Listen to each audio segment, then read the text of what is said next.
Isang mapagpalang umaga sa ating lahat, mga kapatid ko kay Kristo, mula sa The Solid Rock Morning Devotion, isang kagalakan na muli tayo ay makapagbulay-bulay sa salita ng Panginoon sa umagang ito. Mga ilang minutong pagbubulay-bulay ng mga salita ng Panginoon upang papurihan at sambahin ang ating Panginoong Hesukristo. Maraming ginagawa para sa atin ang Biblia. Nagtuturo ito at nagbibigay pag-asa. Ginagabayan tayo nito sa dapat nating atahakin. Sinasabi nito na ang daan tungo sa buhay na walang hanggan. Isa sa pinakamagandang ginagawa ng Biblia ay ang turo kung paano natin malalamang mayroon tayong buhay na walang hanggan. Tayo po ay manalangin. Ama naming Diyos na makapangyarihan sa lahat, kami po ay lumalapit at nagpapakumbaba sa iyong harapan na humihingi ng kapatawaran sa aming mga kasalanan. Patawarin niyo po kami, O Diyos, at bigyan niyo po kami ng karunungan upang makasunod sa iyong kalooban. At gabayan niyo po kami sa lahat ng aming mga ginagawa.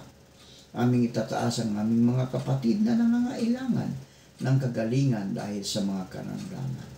Pagalingin niyo po sila, O Diyos, at ilabalik ang kanilang mga lakas na nawala.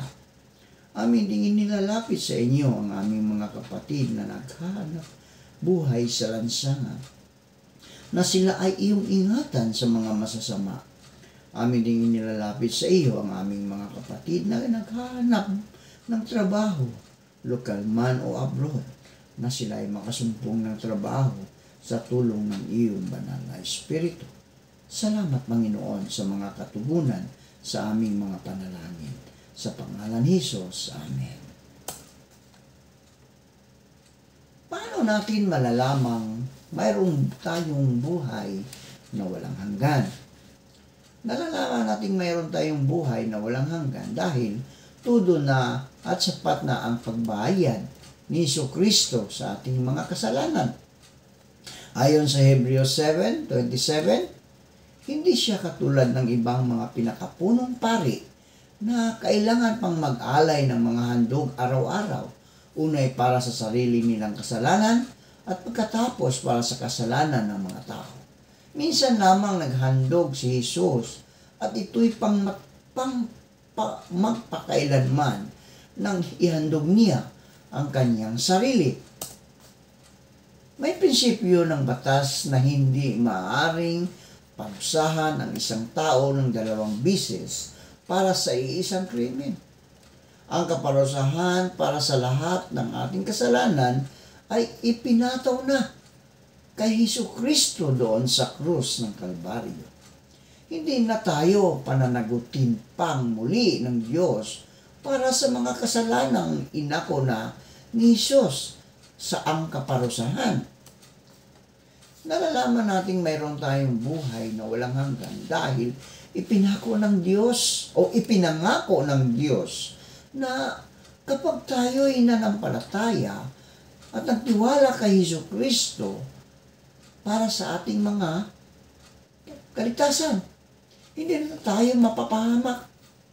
Ayon sa Juan 3:16, sapagkat gayon na lamang ang pag-ibig ng Diyos sa sangkatauhan, kaya't ibinigay niya ang kanyang kaisa-isang anak upang ang sinumang sumasampalataya sa kanya ay hindi mapahamak, kundi magkaroon ng buhay na walang hanggan.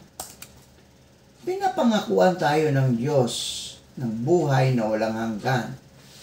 Sinasabi niyang kapag nanampalataya at nagtiwala tayo sa ating Panginoong Hesukristo, hindi tayo mamamatay sa Espiritu. Ibig sabihin, hindi na tayo mahiwalay kailanman sa buhay ni Hesukristo, nagbibigay kaligtasan sa atin. Ayon sa Roma 5:10, ito ay sapagkat nang tayo ay kaaway ng Diyos, ipinagkasundo tayo sa Kanya sa pamagitan ng kamatayan ng Kanyang anak. Higit pa riyan, ngayon tayo ay ipinagkasundo. Tayo ay maliligtas sa pamagitan ng buhay ng kanyang anak. Kung nagtiwala at sumasampalataya ang isang tao kay Jesucristo sa araw ng linggo at ito'y nawala ang kaligtasan iyon sa araw ng Miyerkules, hindi iyon buhay na walang hanggan. Iyon ay 4 na araw lamang na buhay. Sa kasong iyon, mamamatay ang taong iyon sa espiritu o mapapahamak ang kanyang espiritu.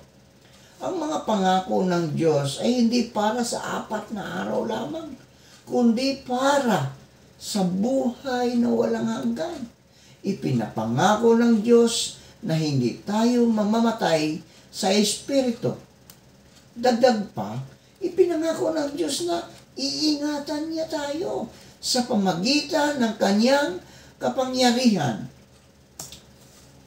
Kayo'y iingatan ng kapangyarihan ng Diyos sa pamagitan ng pananampalataya para sa kaligtasang mahayag sa katapusan ng panahon. Ayon sa 1 Pedro 1:5. Ipinangako ng Diyos na ipagpatuloy niya ang gawain ng pagliligtas sa atin hanggang sa pagbabalik ni Jesucristo sa katapusan ng mundo. Nalalaman nating mayroon tayong buhay na walang hanggan dahil ito ay regalo ng kabutihang loob ng Diyos. Ayon sa Efeso 2:8-9, sapagkat dahil sa kagandahang loob ng Diyos, kayo ay naligtas sa pamagitan ng pananampalataya. At ito'y kaloob ng Diyos at hindi mula sa inyong sarili. Hindi ito bunga ng inyong mga gawa, kaya't walang may pagmalaki ang sinuman. Kung kailangan pa nating pagtrabahuin ang pagkakaroon ng kaligtasan, hindi tayo kailanman makasisiguro kung sapat ba ang ginagawa natin. Ngunit dahil tinanggap natin ang kaligtasan bilang isang libreng regalo, yun, kapatid, kaibigan, makasisiguro tayong atin yun, ang kaligtasan yun. Nalalaman natin mayroon tayong buhay na walang hanggan dahil sa patutuo ng banal na espiritu sa ating puso at diwa. Sapagkat hindi espiritu ang pagkaalipin ang inyong tinanggap upang kayo'y mamuhay sa takot. Sa halip, ang inyong tinanggap ay ang espiritu ng pagkupkup upang kayo'y gawing mga anak ng Diyos. Kaya tayo'y tumatawag sa Kanya na Ama, Ama ko. Ang espiritu ang nagpapatotoo kasama ng ating espiritu na tayo'y mga anak ng Diyos. At yamang mga anak, tayo'y mga tagapagmana ng Diyos at kasamang tagapagmana ni Kristo, sapagkat kung tayo'y kasama niya sa pagtitiis, tayo'y makakasama niya sa kanyang kaluwalhatian. Sinasabi ng banal na espiritu, kumikilos sa buhay natin, tayo ay sa Diyos. Tayo sa Diyos.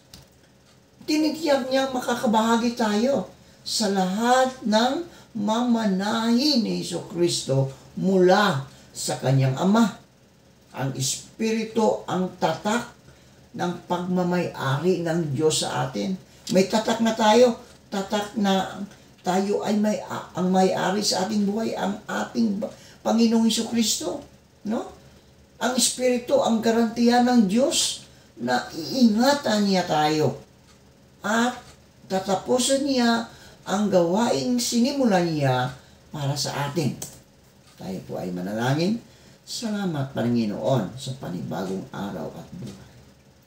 Inialay po namin sa inyo ang buong araw na ito at ang aming pamilya. Ingatan mo po kami, Panginoon, at gabayan at pagnubayan niyo po kami sa araw na ito at ilayo sa anumang kapahamakan.